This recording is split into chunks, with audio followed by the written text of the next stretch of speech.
जी मुझे पूछ रहे थे कितनी बार आ गए, मैंने कहा कि हफ्ते में 2 बार तो आता ही हूँ, क्योंकि माँ का कर्ज चुकाना है मेरे बहनों भाइयों।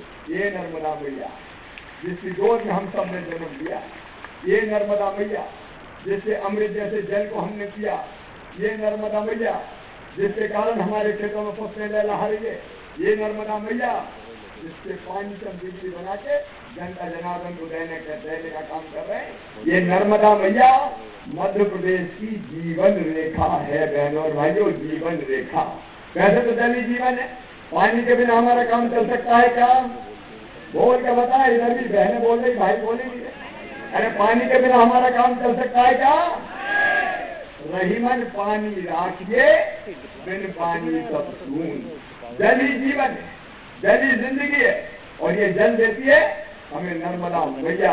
इसी का अमृत समान जल हम पीते हैं, उसी का बना हुआ खून हमारी रगों में दौड़ रहा है मेरे बहनों और भाइयों।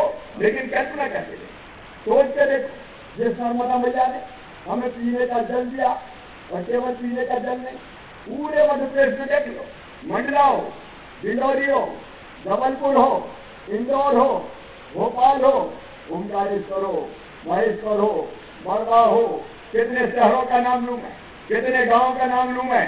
बहनों और भाइयों, बीमार हो, चाहे मालवा हो, इंदौर संभाग हो, चाहे उज्जैन संभाग हो, केवल एक विकल्प हमारे पास, माँ नर्मदा मैया का पानी। वो पानी पी के हमें जिंदा है बहनों और भाइयों, ये माँ हमें जीवन दे रही है। मुझे आजकल मैं जाता हूँ, एक ही चीज सामने आती है, पानी ले आओ, पानी ले आओ।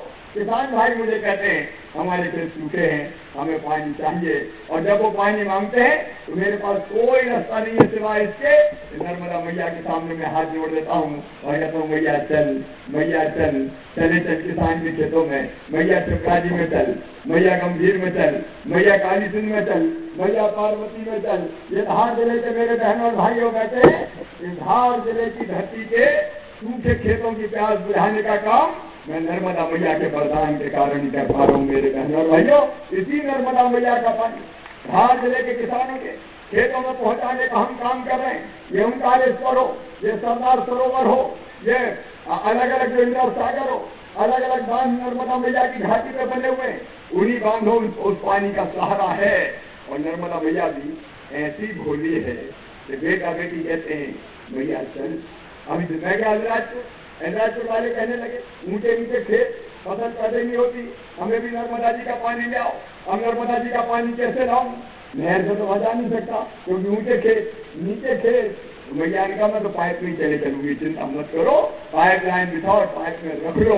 तो हम पाइप लाइन में बिछाए, नर्मदा जी के पानी को खींचेंगे, बड़े पाइप में डालेंगे, बड़े पाइप में छोटे छोटे पाइपों का जाल बिछाएंगे, और छोटे पाइपों में और छोटे पाइप, और किसान के खेतों तक अंतिम पाइप छोटा ले जाके छोड़ देंगे।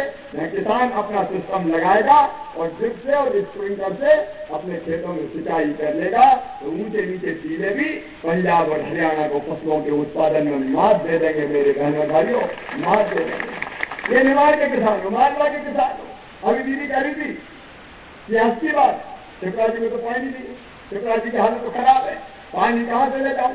मैंने उस समय आपको ध्यान होगा, मैंने कहा शिवराज जी में नर्मदा मैया का पानी ले जाएंगे। कई लोगों ने मजाक उड़ाया, बड़ी बड़ी बातें कर रहा है। वो कुछ लोग ऐसे हैं जो सुबह शाम पानी पी के मुझे गाली देते रहते हैं, वो तो नर्मदा से भाई यात्रा का विरोध करते रहते हैं, उन्हें कहीं मजाक कर रहा है, चुनाव के कारण कह रहा है। क्योंकि ये बात मैंने की थी 2012 में कि शिवराज जी में नर्मदा जी का पानी ले जाऊंगा, लेकिन मेरे बहनों भाइयों मैया की ऐसी कृपा हुई कि 13 महीने के अंदर नर्मदा जी का पानी शिवरा जी में पहुंच गया। और आप में से कुंभ में गए थे क्या उज्जैन? कौन कौन गए थे? हाथ उठाओ। स्नान करके कैसा लगा था वहां? अरे आनंद आया था कि नहीं? कहने स्थल करके नर्मदा मैया का पानी शिवरा मैया में था। और इसलिए जहां जल की जरूरत पड़ती है, नर्मदा मैया का जल हम ले जाते हैं मेरे बहनों और भाइयों। खेतों में सिंचाई, पीने का पानी, और ये जो बिजली जल रही ना, अभी दिन में भी जल रही है, ये कैसे जल रही है? ये कोयले की बिजली नहीं है केवल, ये नर्मदा मैया के पानी से बनाई हुई बिजली है, जो हमारे घरों को रोशन करने का काम कर रही है मेरे बहनों और भाइयों।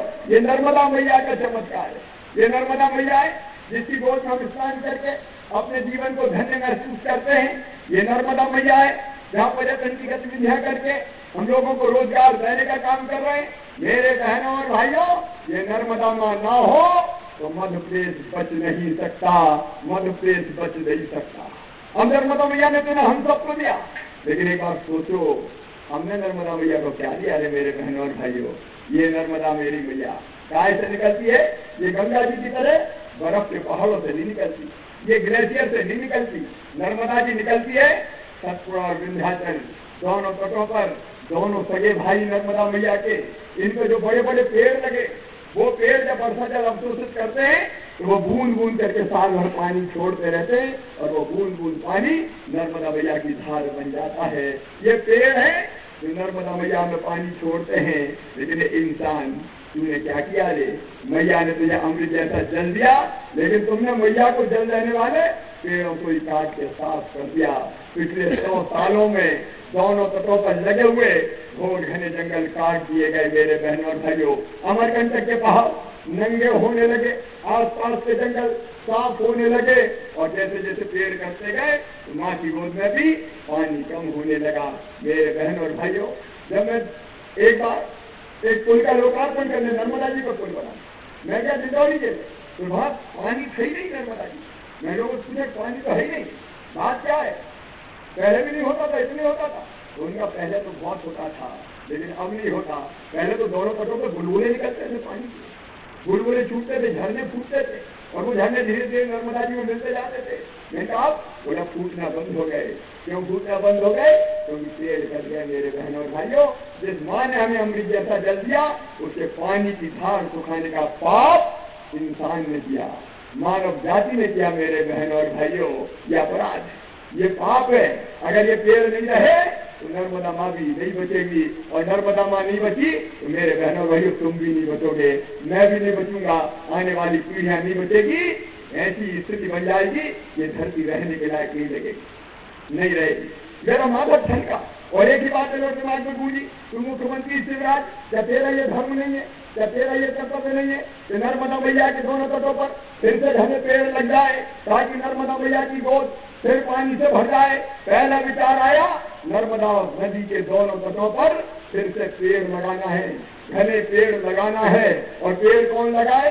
एक ये हो सकता था कि मैं आदेश जारी कर देता, सरकारी अधिकारी कर्मचारी से कहता जाओ पेड़ लगाओ, लेकिन मुझे लगा नहीं, केवल सरकार पेड़ नहीं, समाज को शिवराज जगाओ, और समाज मिलकर मैया के तटों को हरा भरा कर दे, दोनों तटों पर फिर से पेड़ लगा दे। 1000 किलोमीटर उत्तर तक पर, 1000 किलोमीटर दक्षिण तक पर पेड़ लगाना है मेरे